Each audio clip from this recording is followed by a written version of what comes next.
Allah Subhanahu wa Ta'ala Al-Khaliq, Maha Mencipta.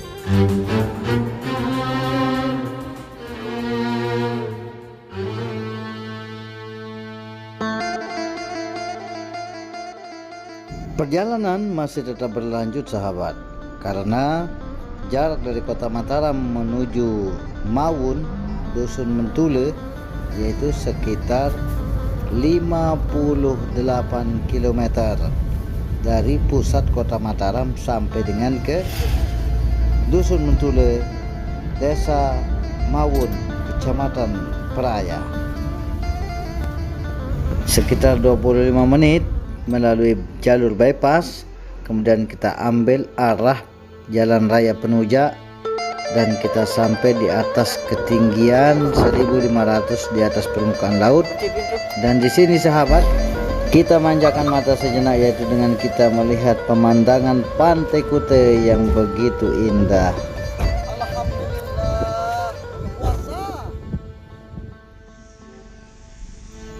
Subhanallahi walhamdulillahi wa la ilaha illallah wallahu akbar.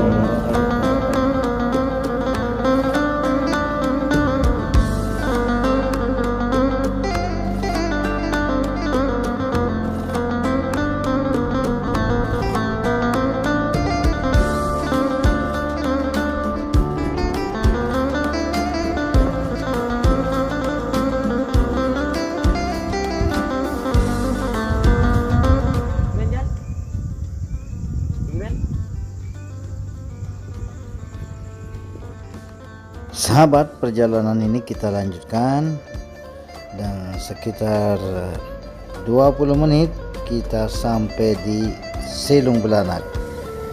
Kita mampir sejenak untuk mencari semua keperluan, mulai dari sabun mandi sampai dengan snack, makanan dan lain sebagainya. Habis itu kita lanjut lagi sahabat. Sahabat yang dirahmati Allah, kalau kita ingat perjuangan Rasulullah SAW untuk berhijrah menyampaikan agamanya dari Makkah ke Madinah, dilalui dengan jalan kaki, melewati gunung-gunung batu yang terjal dengan batu cadas dan lain sebagainya. Di samping itu juga terik matahari. Tapi kalau kita saat ini, perjalanan itu selalu mengasihkan.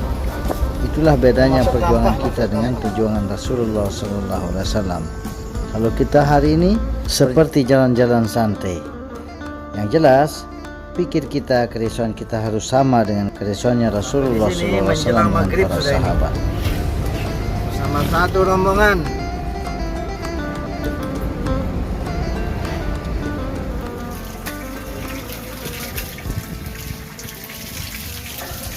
Sahabat, maghrib sudah tiba.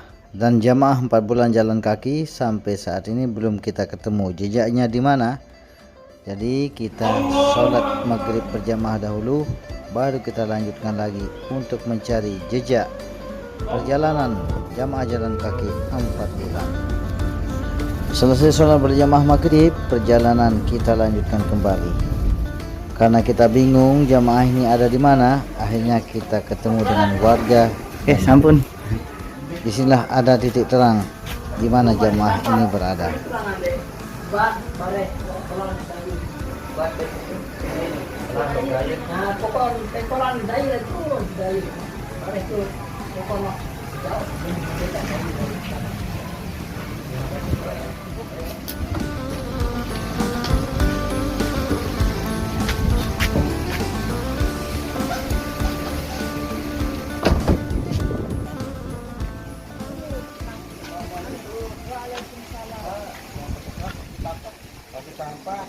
Terus dari daya. Tak lima ngengong-ngengong. Pas datang daya terang.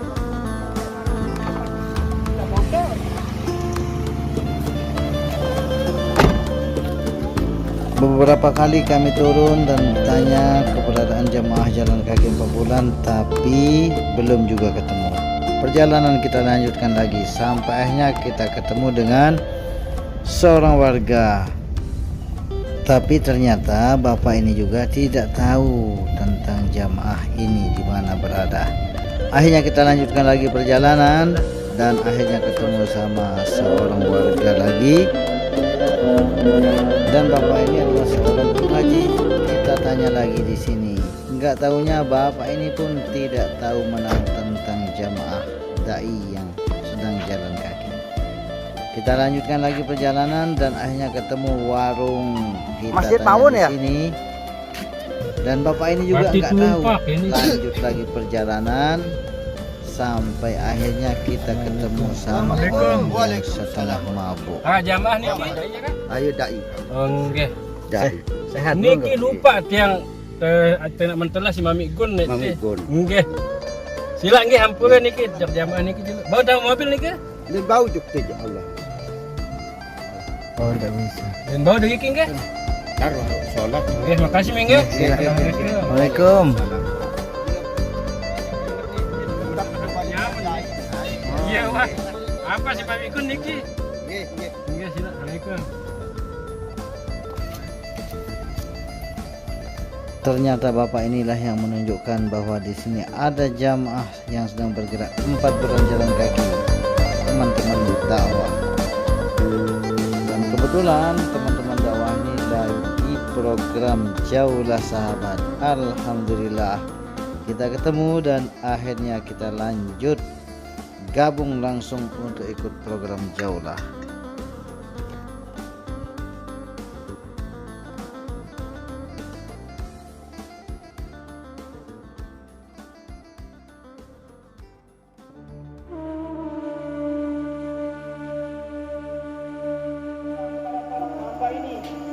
Maka Allah Subhanahu wa taala tandanya cinta dengan saya ini tidak diberi orang hamba ini harta yang begitu banyak. Maka orang hamba ini disibukkan dengan perkara agama.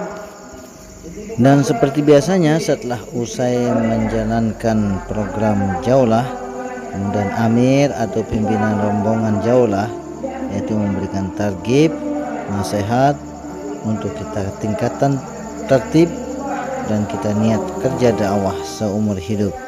Kemudian langsung kembali masuk ke masjid dan bergabung kembali duduk bersama dalam majelis bayan untuk mendengarkan pembicaraan tentang pentingnya perkara iman dan amal soleh untuk persiapan bekal kita untuk menyongsong kehidupan yang bahagia, hidup dunia dan akhirat.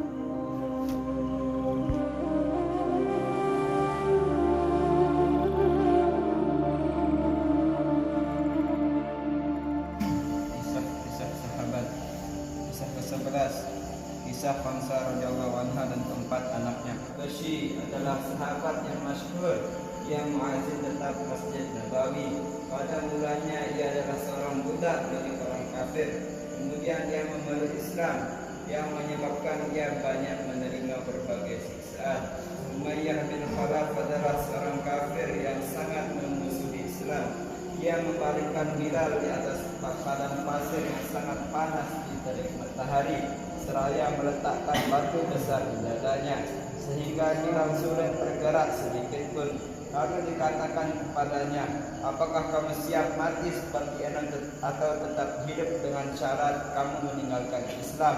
Bilal tetap berkata, Ahad, Ahad, hanya satu-satunya berhak disembah. Pada malam hari ia dirantai dan dicambuk terus-menerus sehingga badannya penuh luka. Dan pada esok harinya dengan luka itu ia dijemur kembali di padang pasir yang panas sehingga lukanya semakin parah. Tuannya berharap ia akan meninggalkan Islam atau mati perlahan dengan cara tersebut. Orang yang menyiksa Bilal radhiyallahu anhu silih berganti, kadangkala Abu Jahal atau Umayyah bin Khalaf. Bahkan orang lain pun ikut menyiksanya. Setiap orang berusaha menyiksanya dengan lebih berat. Ketika Abu Bakar radhiyallahu anhu melihat hal ini, ia menembusnya dan segera memerdekakannya. Faedah, orang-orang Arab musyrik telah menjadikan berhala sebagai sesembahan mereka, dan sebagai lawannya Islam mengajarkan tauhid hanya kepada Allah SWT. inilah yang menyebabkan dari lisan Bilal radhiyallahu anhu selalu terucap ahad, ahad, karena hubungan dan cintanya yang tinggi terhadap Allah SWT. Sekarang kita banyak melihat cinta yang palsu. Seseorang yang dicintai tentu akan merasa nikmat bila disebut namanya. Kadangkala tanpa tujuan yang jelas namanya akan disebut-sebut. Lalu bagaimana dengan cinta kepada Allah SWT yang pasti akan berguna di dunia dan di akhirat? Cinta itulah yang membuat Bilal radhiyallahu anhu rela disiksa sehingga penderitaan demi penderitaan menimpanya. Meskipun para pemuda kafir Mekah menggiring dan menghinanya di jalan-jalan, ia terus berkata, ahad, ahad. Inilah kehidupan yang pernah dialami sampai Nabi SAW menjadikannya sebagai muazin yang selalu berkhidmat mengumandangkan azan, baik ketika tinggal maupun ketika dalam perjalanan. Setelah Nabi SAW wafat, ia tetap tinggal di Madinah Thayyibah. Hanya saja ia tidak tahan melihat tempat Nabi SAW yang telah kosong, sehingga ia berniat menghabiskan sisa hidupnya untuk berjihad, dan beberapa lama ia tidak akan kembali ke Madinah. Suatu ketika ia bermimpi berjumpa dengan Rasulullah SAW. Beliau bersabda, wahai Bilal, betapa zalimnya kamu sehingga kamu tidak menziarahiku. Begitu bangun dari mimpinya, ia segera pergi ke Madinah. Setibanya di sana, Hasan dan Husain radhiyallahu anhuma memintanya mengumandangkan azan. Ia tidak dapat menolak permintaan orang-orang yang sangat dicintainya itu.